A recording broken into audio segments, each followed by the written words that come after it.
Hello, this is Merilee Mostov from the Bainbridge Island Historical Museum.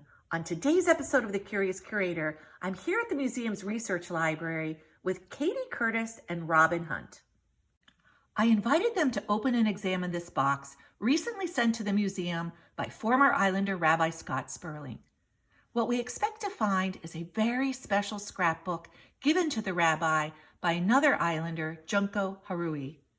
The rabbi told me that the scrapbook documents the island response to an influx of white supremacists in the early 1990s. He recommended I connect with Robin Hunt to learn more. So this is really exciting. None of us have seen the scrapbook before. Robin, can you tell us a little bit about yourself and how you got involved in this? Back in 1991, I was on the Multicultural Advisory Council for the school board. I was on the school board. I was the liaison. And I worked with Gina Corpus, who was the head of that. And when word came through the police and the press that this small white supremacist group had moved to the island, specifically targeting the island as predominantly white and a really good laboratory for wiping out all the non-whites. This was really shocking and scaring to all of us. They had started putting leaflets in a Japanese American community members' homes and mailboxes, and there have been some things in the library and the high school. And so then Mayor Sam Granato, when he heard about this, he appointed Gina and me to head up a task force to figure out how we could get the community together to repel these white supremacists and get them off our island and to protect our community. We're trying to recruit a diverse group of people. Scott Sperling was one of the people. And then John Mayer, who was the pastor of the Congregational Church at the time, and he was on the committee, and Junkoh Harui, who was the head of the Bainbridge Garden. We were all focused on a single goal. We worked really, really well together. I'm really excited. Thank you both for being here. Let's open it up, see what's inside. Oh, wow. You already saw the cover, right? Community unity through diversity. Oh, yeah. Oh, this is great.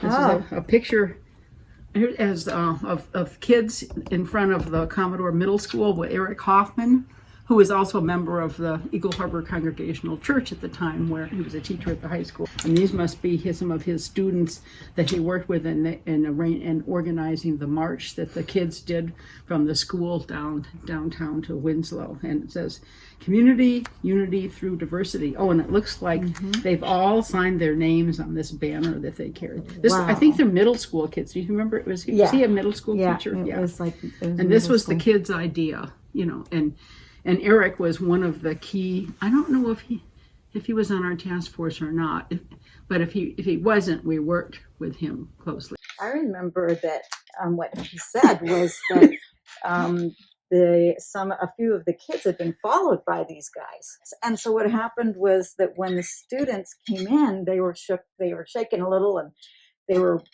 concerned, and they went up to Eric and said, this is what happened. And Eric put it right back on the students and said, what do you think? What do you think should happen? Yeah. And what's interesting here is, look, that's underneath. It's a letter from Kathy Roberts, who's now Kathy Joyce. So this is a nomination to the Human Rights. And I believe they got the award. That must be the Kitsap Human Rights Commission. It doesn't really say that, but I believe they did get the award. Yeah. Oh, yikes. These are some of the my gosh, we looked for this. These are some of the hate literature that were distributed. Two of the numerous pieces of hate literature distributed in the area business in September. White Power. Oh my gosh. Drugs are to be used by Jews, Negroes, and white scumbag. Pure Aryans don't use. And it has a picture of Hitler. Yeah, these are originals. Oh, man. And these are even scarier than the photocopies we had. This was a very real, scary threat. It was. Yeah, and then I guess I'll say that after we chased these guys out here, they gave up on Bainbridge Island and moved. I'm going to get teary. And moved to Olympia, and they murdered a young Asian man down there, and they're now in prison. And this was not that they were serious. They were serious, and they were mostly going after the Asian Japanese Americans on the island. They were the most visible. Dr. Frank Kitamoto got a dead rat in his with one of the flyers in his mailbox. They did threaten Gina and the chairs of the task force. They called us up, but we decided we weren't gonna let fear tactics scare us. This is about the community forum. After the guys, the white supremacists left, this was scheduled for another week or so after. Becky Fox Marshall, who was the reporter from the Review, who was right on top of this the whole time, that there was a pretty good finger on the pulse of whatever they were doing. We just couldn't catch them in the act. So Bill Wasmuth was a person who had expertise in the Pacific Northwest in fighting hate groups. And she said, the way these groups operate, they try to find a community that they can infiltrate. And if everyone sits quietly in their own little private houses and quaking with fear, then they can make an inroad. But if the whole community will stand up together and let them know clearly that this is not a ripe ground for their hate, they will give up and go away. And so that's what we did.